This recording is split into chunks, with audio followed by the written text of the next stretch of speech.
jersey. They were so thrilled that they paid $40. Oh, so that was like your school photo set? Yeah, probably like... With the American This was your flag, best option. A pillar. It's like, I think I'm like 8 there, 9 there. Come on. Yeah. Yeah, similar. And now look at me. Shelly of my former self. Like, you had proper sets for your school photo. Not bad. It's not bad, Hugo, actually. did you have just like I a didn't really have any good crappy lit ones. backdrop? Like, no, like when you had your school pictures. What do you mean you like, don't have that's a any whole good ones? It's setup. like from 2 years ago. I'm going to show Henry one of these. Because I sent them in, but it's a bit late, so I'm going to share with you just because it was so good. Can you hold it up to the camera? Does it work like that? Oh, I don't know about We'll that. see. Hang on. But my mum It's sent me dangerous two. opening I your asked my mum. photo library I in asked front my of other mum people. for embarrassing childhood photos. course, you That's definitely not delivered. going. No, it I didn't can't. send that one to Kinga. I didn't send that one to Kinga. But wait, look at this one. So good. The camera wants to gotta see show it it. right Yeah. here. Oh, yeah, that one's saved. We'll that get one's banned. saved. Holy wow. smokes. What are you What happened, eating? bro? Oh, I thought don't you were know, man. You have to call a name or something. I was a tank of a baby. Like I was. Dude, that's what I envisioned The Rock looking My parents called me the Michelin Man. Because of the rolls. Yeah, I had the rolls. Rolls, yeah. And then one extra. I'm going to give you one extra if the cameraman's down because my mum made me a safety cloak. Like I don't know if you can see. what? So because she was worried about me choking, Are you a vampire then? Yes, I am a vampire with a Okay. monobrow. All right, Yeah. fair enough. But as you can see, there is this delightful cross-body cloak, As so I opposed didn't to around choke the neck. myself. Well, that was thoughtful. She's a very thoughtful woman. Yeah. Shout You an out to mum one time. accident-prone kid? Accident-prone adult, Freya, actually. You know, like just accident-prone. Some say that never Never really grow out leaves. of it. It's always kind of there. Yeah, I actually smashed a plate of my dinner last night. It Okay, really upset me. That's actually a good team name, APH, Accident Prone Humans. Yeah, I mean, you know what? For what I lack in some areas, I make up for in others. Lots and lots of clumsiness. And Cheers to accidents. To accidents. Bring up the bracket to see what other CS we've got in store, because we've got 3 best-of-3s tomorrow and the subsequent day as well, as we were just alluding to. Obviously, Evil Geniuses versus IHC, Fnatic, G2, Eternal Fire versus MIBR. I don't feel like there's any, massive surprises. Maybe the Cloud9 victory was the biggest one. There you go.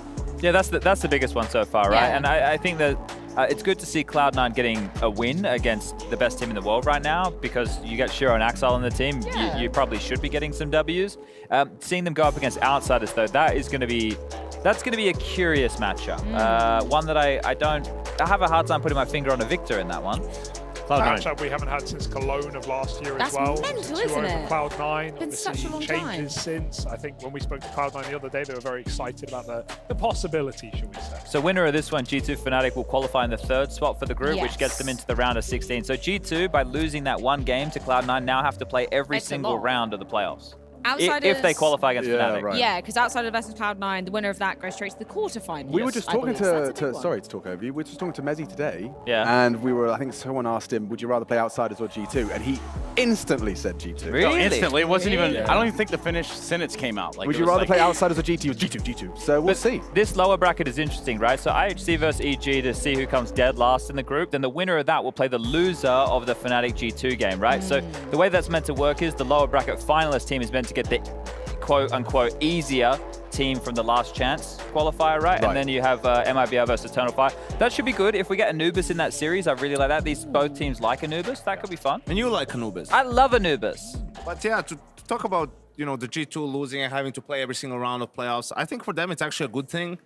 Like Pro League playoffs, Major being around the More corner reps. after that, getting more reps. Teams are definitely going to target Vertigo against them, so getting more competitive reps too. And also when you're the #1 team, or when you're a legit contender, like it doesn't really matter where you start, right? Like, you're expected to beat a number of teams. So whether it's 2 best-of-3s or 3 or even 4 in this case, I don't think it makes much of a difference to them. And you have to remember they're in Group A, so it's going to be 3 more weeks for them without any officials. Yeah. So actually, that extra couple of games, I think, will benefit them. Could come in handy. Yeah, no, very true. Let's bring up the schedule for tomorrow as well, as we were just alluding to. Obviously, EG, IHC, that's going to be the first game that's kicking things off, and I guess the first proper eliminated team in dead last place. Some real stakes. Some stakes that if you make the mistake, you won't be having a stake. They're stakes, but they're not rare in some Well done. regards. They're well done, Not well awfully done. brown, Not so well done. disgusting. So then G2 Just Fnatic, and then an MIBR versus Eternal Fire to end the day. Okay. Yeah. Which one piques your fancy the most? I feel like that's an obvious question, but IHC, G2 Fnatic. Yeah, for real? I want to see how deep We're the going to get you rabbit to hole commentate goes. every game of that, be on the desk for every segment of that. But yeah, Spongy, we're going to rate the day of a yellow on a red card. What did you decide on? I feel or green like- card. Oh, you bought some post-it notes. Maybe you could use a post-it note. They're not. The whole Rate the post-it day with note. a random fact. Okay, all right. I brought this book. It hasn't been used today, I don't think. I thought that was where. Okay. No. Okay. These are in his head. Facts are, Right. natural. I don't know where this book came from. Yeah. Fact number 533 from the Big Book of Random Facts. That's a good number, yeah. Henry does like this one. Morgan Freeman is a beekeeper in his free time. He owns and maintains 26 hives. Oh, nice. Wow. I know one more person here who knows a fun fact, a random fact about Morgan Freeman. Hugo, go ahead, Wow, man. go on, Hugo. I don't know this one. What's this bit? Trace will help you out. Okay, fine. I imagine that's why he moved to Alabama. Turns out he's like He loves bees. He lives like in the same county. lives He down was the like road. part of a school. Wait, are you board thing. neighbors with Morgan Freeman? Yeah, we're best buds. You know, sometimes I call him up just to hear him talk and stuff. But like, in Does this a voiceover instance, every He day. didn't tell me anything about When that. he doesn't answer, he just plays a documentary with him narrating. and I just it played the has same 21 effect. Savage album where he just like narrates through the whole thing. So. Well, on that bombshell, gentlemen, let's end the show because we'll be seeing you for plenty more Counter-Strike action tomorrow. We're going to be back at the slightly earlier time of midday if you're joining us in Slightly the earlier. European time zone. So Slightly yeah, make sure you earlier. join us for the action tomorrow. Hooray!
Dallas, we're back.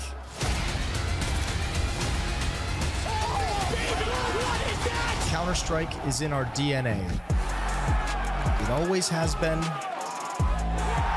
and it always will be. And now we are once more returning to where it all began.